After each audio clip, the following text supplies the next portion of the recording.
Hey everybody, this is Christopher Brower here with Daily Motor, and today we're driving the 2022 Kia Sorento X-Line. You joined me today not in Michigan, I'm actually in Florida. You can tell it's Florida because there are palm trees there, and there's an old man over there walking with his hat on, there you go. And there's also just a Lexus LS430 parked here with gold badges. I'm sad that it left, but you'll just have to take my word for it. Anyways though, the Kia Sorento X-Line. This is Kia's more off-road focused version of the Sorento. And not only is this the X-Line, it is the SX Prestige variant. If you look back in our recent videos, we were actually just driving the Sorento plug-in hybrid SX Prestige. So similar interior to that car, but with the X-Line, this Sorento actually sits an inch higher than the normal Sorento. It's a little bit strange for manufacturers to actually, well, lift the car an inch in this off-roady sort of trim, because usually they don't, but it's cool that Kia has done that. We also get unique wheels here wrapped in Continental Cross Contact all-season tires. We get little X-Line badges here on the fenders, which continues there into the door. Pretty nice little design. We even get unique front and rear fascias on this Sorento X-Line. It's pretty cool how they were able to differentiate this from just a normal Sorento. We'll go around the back here. Oh, you also get these unique roof rails. They're quite a bit more aggressive than the normal ones, and they match the vibe with this gray paint as well. A little bit more aggressive rear bumper slash rear fascia there on this Sorento. Under the hood, we've got a 2.5 liter turbocharged 4-cylinder engine. Makes 281 horsepower and 311 foot-pounds of torque, and that's actually mated to an 8-speed dual clutch. So I was definitely excited to drive this Sorento because the one we drove was a plug-in hybrid. It was quite a bit different than this. This one is quite a bit sportier in more ways than one, from an off-road perspective and an on-road perspective. Also, excuse this diesel idling over here in the corner. Hopefully that isn't too loud on camera. Open, please. Thank you. So we do have third row seats in this Sorento, and you do get a sneak peek. This has got that beautiful rust colored interior. I think it looks absolutely fabulous. We don't have power folding third row seats, but they make it so easy with these little cords. You just pull, it drops the headrest, and then you push, and the seat falls down into place. Comes up similarly easy. You just pull the strap again, flip your headrest up, and that is it. What you can do from back here though, it's easier with the seat down, you can fold your second row seats. So that one, if you have it set up properly and moved back with the armrest back, it will fold down all the way. Let's see if the right hand one will. It won't. Okay, hold on. I'm trying my hardest here for you guys, but I have been unprepared. The seats themselves are too far forwards. Anyways though, they do fold flat. Let me go fold the other side up and show you how convenient it makes it to actually get into this third row.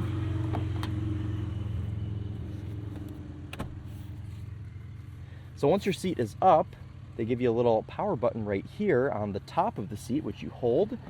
And not only does it fold the seat back forwards, it also moves the seat forwards. So then you have easy access into the third row. You can get your own little floor mat back there. Check that out. All right, so I'm gonna climb in here. It's a little bit tight climbing in, if I'm honest. And you can pull this seat back here. And for some reason, that's all the way reclined. But anyways, your leg space is gonna vary on where this seat is anyways. But my knees are a little bit in my chest. I would say that this third row is mainly gonna be meant for children. Go ahead and fold this one up too. You can get a better idea. You can fit 2 people back here, I guess so. The seats themselves are pretty wide, so width-wise, you know, I've got plenty of room. You could fit another adult back here, but it's going to be tough with just the lack of place for your feet. You can see up the second row, you've got quite a bit more. But if you do have children back here, you'll be happy to know they've got some USB ports as well as a 12-volt outlet. You'll just have to keep them from folding these second row seats forwards because they do have access to that back here. So I do love how easy they make it to get out. You do just have quite a tight gap there, so usually what I do actually is fold this back and I just go through the middle, because you actually end up having a little bit more room to do that. All right, let's check out the second row. So the second row, you get quite a bit of room. Now, I would say this seat is adjusted for me. I'm 5'11", but it has comfort access, so it's slid back quite a bit. You'd have another few inches of legroom back here if that seat was in its actual position with the car running.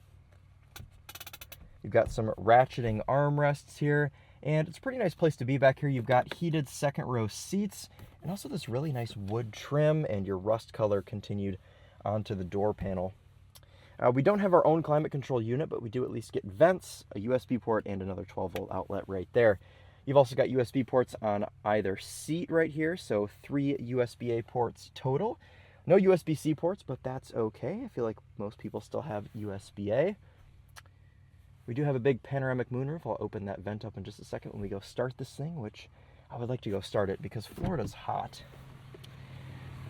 and sunny and bright and full of old people. Anyways, all right, here we go. Let's close the back here.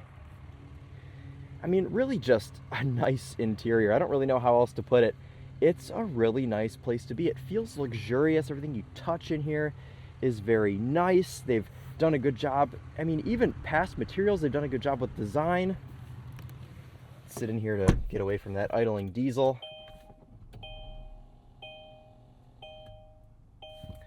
We've also got heated and ventilated seats, which, bear with me, I'm going to turn the ventilated seat on. Got my AC on, I'm gonna be nice and cozy in here. But soft touch points for both your elbows. This is a super soft pad on the door panel, and the armrest is also super soft. The steering wheel, that's made of a super soft leather. And if you are in a cold climate, I'm happy to report you've got heated seats and a heated steering wheel as standard in this SX Prestige trim. And on the steering wheel, you'll see all of our good Kia driver aids, controls for our cruise control, and behind it, we've got some paddle shifters for that 8-speed dual clutch automatic.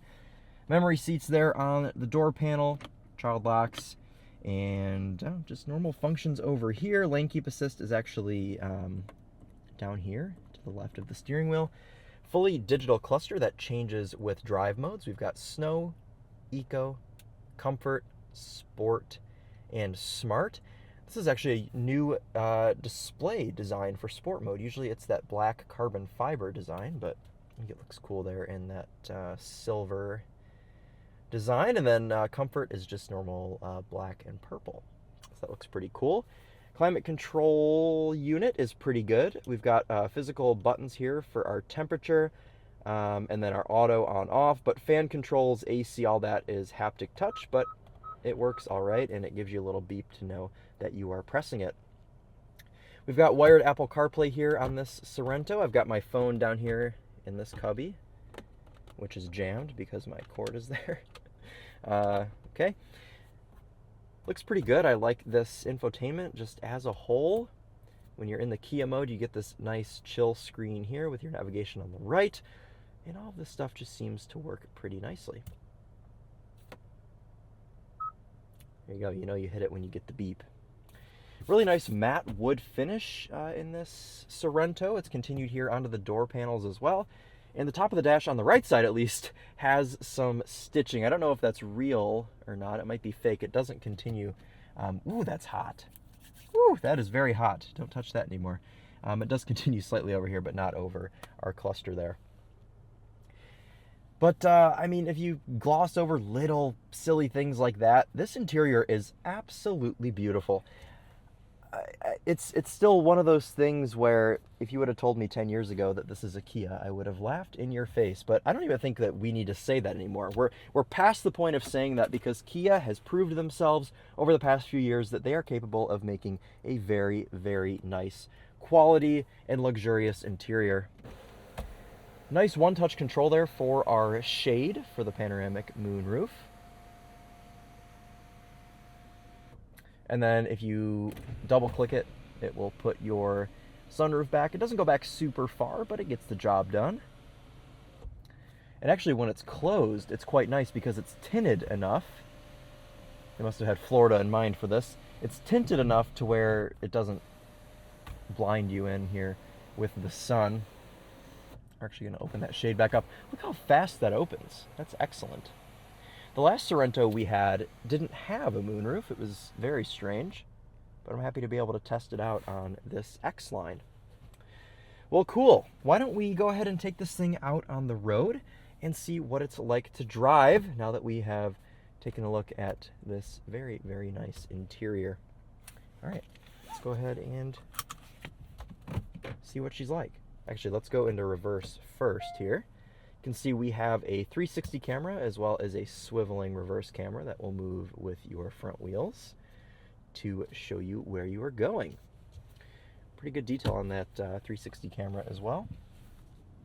All right, let's go ahead and hit the road.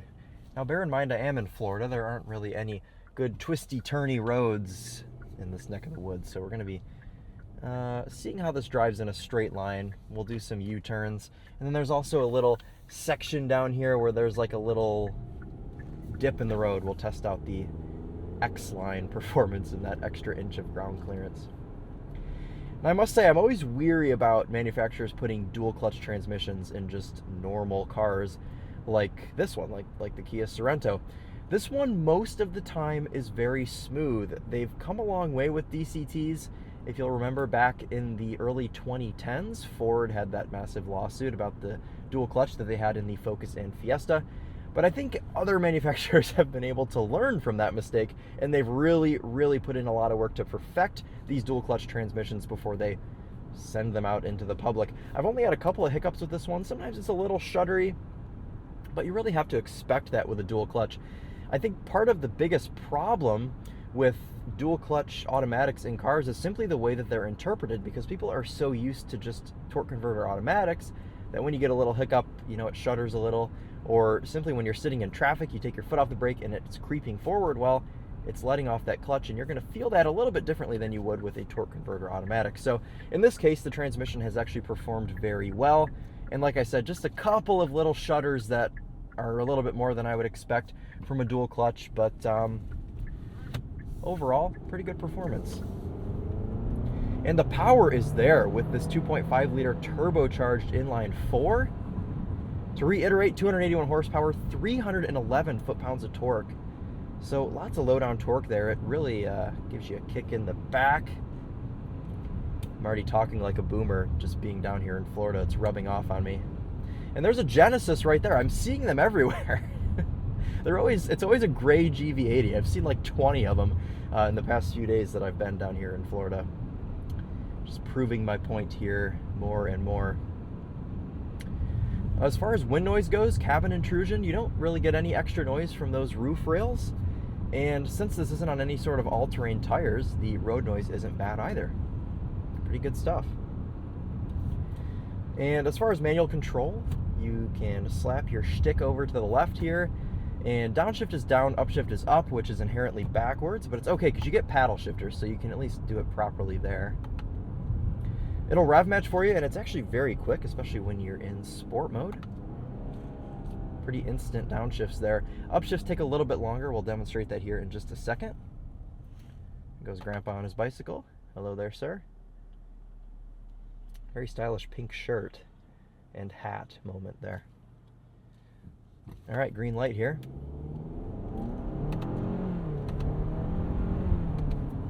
So you've got a little bit of a delay on upshifts. Downshifts are definitely better with the paddles. When you're in automatic, obviously sport mode is going to hold that gear a little bit longer for you. All right, so the road just sort of ends up here. We don't have any off-road mode, so we'll just go back into comfort automatic. And we'll go ahead and do our U-turn down here in this very mild off-road section. This is where we'll be able to demonstrate the X-Line characteristics of the Sorento. Ooh, definitely picked up a wheel there. But I didn't scrape. Haha! X-Line. And obviously, since we're in Florida, there is a camper for sale just in the middle of the road. Very on character.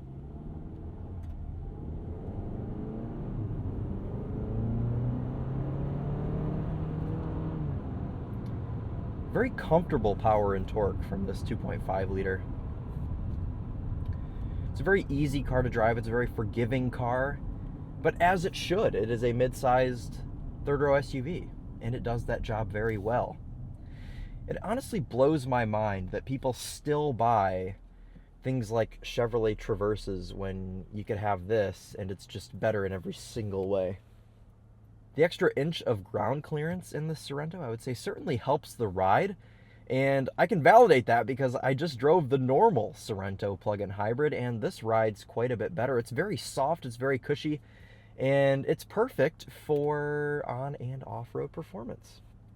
I think this thing looks the part too. These more aggressive front and rear fascias and different wheels, the slightly different cladding and roof rails really set this thing apart and fits the vibe for this line of, well, X-Line off-road style SUV variants. We're just driving the Honda Passport Trail Sport, which is another sort of thing like this, the Explorer Timberline, all of those cars that are just the more soft roader version of their normal selves.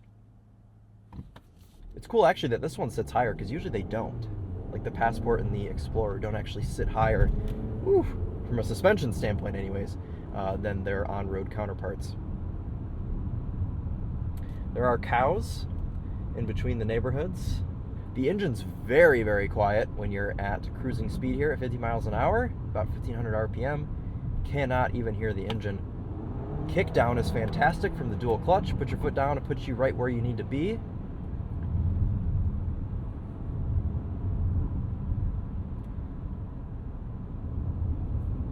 Yeah, this is a very nice car. I've enjoyed driving this for the past few days. Go ahead and try out our steering assist here. Should have no problem going around this corner, and it doesn't. Kias and Hyundais and Genesises are the best in the game when it comes to driving assists like this. Very, very proper. So this Sorento X-Line SX Prestige starts at about 43 grand. Now keep in mind that is standard all-wheel drive that you're getting in this SX Prestige X-Line, and any X-Line that is. This one has a couple of different options, mainly just this gray paint color, the rust-colored interior, and then carpet floor mats. Puts this thing up to about 45 grand. And honestly, if you ask me, I would say that that is a bargain because this genuinely feels like a luxury vehicle. It's really nice, guys. Like I'm genuinely impressed with this Sorento. It's one of my favorite Kias. I think it fits in the segment nicely. The price point is just right. It drives really nice. I mean, what else can I say? Do I have any complaints about this car? Honestly, not really. I know I went on that tangent about dual clutches earlier, and the only really complaint, and honestly the only real complaint I have is related to that. I've just had a couple rough shifts and shudders from this, but it's a dual clutch, so I don't know, it's really been fine. I like the drive mode selector. I like all the controls. It's got a volume knob. It's got plenty of power, plenty of torque. It looks great. The seats are soft leather. The cooling aspect of the seat. Oh, I guess that's one thing. When you have the seat on full cool, it doesn't blow as hard as I would like it to. When you're in Florida, I want full jet engine on my back. And unfortunately, I mean, it's on full. You probably can't even hear it. Anyways, though. It's a really, really nice car, this is. Genuinely. Quick steering as well. Very, very quick and direct steering. Nice turning circle there. Didn't hit the curb. What more can you ask for in Florida? All you do is drive straight and do U-turns, so that's what's important.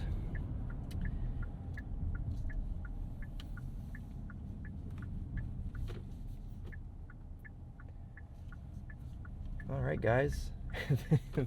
The diesel truck is still here idling, so we get to listen to that again, I guess, when we get out.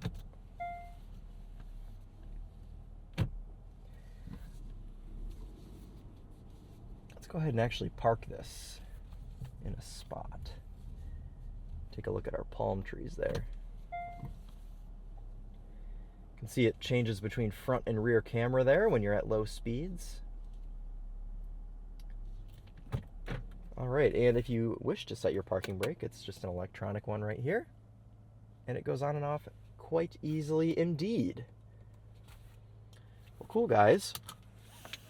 It's been a good few days with this Sorento X-Line. I'm happy to say that this is one of the best Kias that I've spent time with, and I certainly prefer this Sorento over just the normal Sorento. The X-Line adds that extra cool factor to this thing, and it's really nice. It even gives you comfort access power seat. Charlie would certainly not like that it's a manual adjust steering column, but that doesn't bother me. I think if the car's under 50 grand, you're able to get away with it, and this one is 45, so it passes the test there as well. Charlie may disagree. I think Charlie's number is 40,000, but Charlie's not in Florida. And Charlie probably hopes he'll never have to come back to Florida. Anyways, all right, one last little walk around here of the X-Line Sorento, and that will wrap it up for us today, guys. A really solid SUV and a solid contender in its segment. And it looks cool. All right, guys, well, thank you all so much for watching and coming to Florida with me. I didn't have to do it alone, so thank you for that. And we'll see you very soon in the next video. This has been Christopher Brower here with Daily Motor, and as always, drive on.